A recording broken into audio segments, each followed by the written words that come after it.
സാറേ ഓ ആശുപത്രിയിലാ എടേ എനിക്ക് ഇവിടെ വലിയ പ്രശ്നമായിട്ടിരിക്കുക വയറിന്.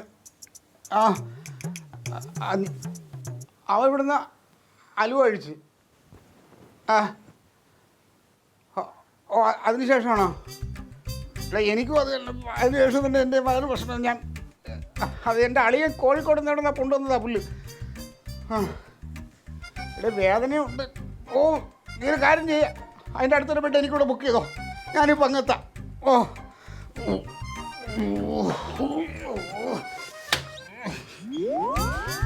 സാമദ്രോഹി ഒരുപാട് കുലുക്കല്ലേ, ഒരുപാട് കുലുക്കല്ലേ, പതുക്കെ പോ. സാരമില്ല. അയ്യോ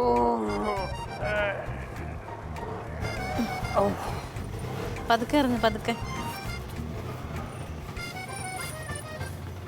അവര് വന്ന് പൊക്കോ.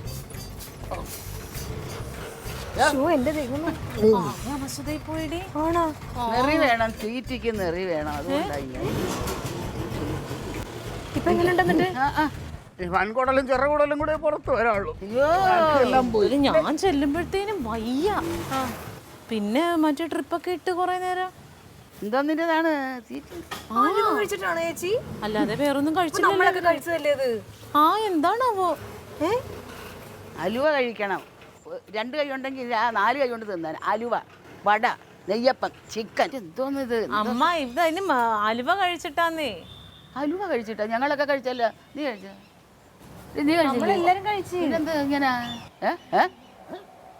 ദ്രോഹി, എന്തെങ്കിലും വൈരാഗ്യമുണ്ട് പറഞ്ഞു മനുഷ്യരെ കൊല്ലാനായിട്ട് അവൻ കോഴിക്കോടുന്ന് ഹലുവയെന്നും പറഞ്ഞോളൂ. എന്തോ കോഴിക്കാട്ടം. പോടാ അവിടെ. കോഴിക്കോട് പോകുമ്പോ സാധാരണ കോഴിക്കോട് ആര് പോയാലും അലുവ മേടിച്ചോണ്ട് വരാം. കോഴിക്കോട് അല്ലേ? കോഴിക്കോട് ഒരു സ്ഥലത്തും അവിടുത്തെ പ്രത്യേകമുള്ള സാധനം എന്താണ്? അത് മേടിച്ചിട്ടുണ്ട്. അത് ഞാൻ സ്നേഹം കൊണ്ട് മേടിച്ചത് പാരയായി വേണ്ടി കഴിക്കണ്ടായിരുന്നു. നീ കഴിക്കണ്ടെന്ന് പറഞ്ഞേ എന്തോടെ കഴിച്ച നടരാജൻ അവനും കുഴപ്പമുണ്ടായി. അവനും കിടക്കണം ആശുപത്രിയിൽ. പക്ഷെ ഞാൻ അതിന്ന് ഒരു കഷ്ണം കഴിച്ചത് എനിക്കൊരു കുഴപ്പമില്ല. ഈ കഴിച്ചെങ്കിൽ നിനക്ക് മനുഷ്യന്റെ ആന്തരികമായി ആവല്ലോ, നിനക്ക് നിന്റെ കുടുംബക്കാർക്ക്.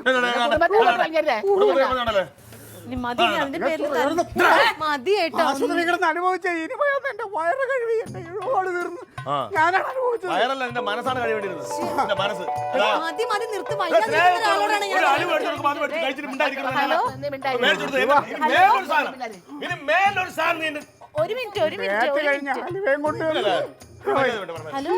മനഃപൂർവ്വം കൊണ്ടുവന്നു. അൻസാറിന്റെ ഭാര്യ എന്തുപറ്റി?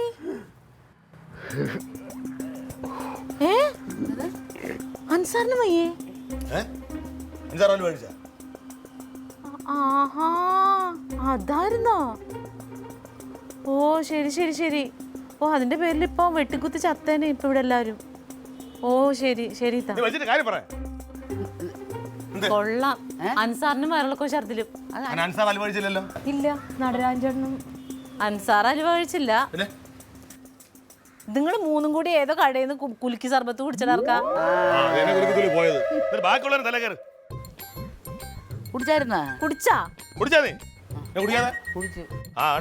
എന്നിട്ട് ഒന്നിനും ഇല്ലാത്ത അവന്റെ മുതുകത്തോട്ട് കയറണം.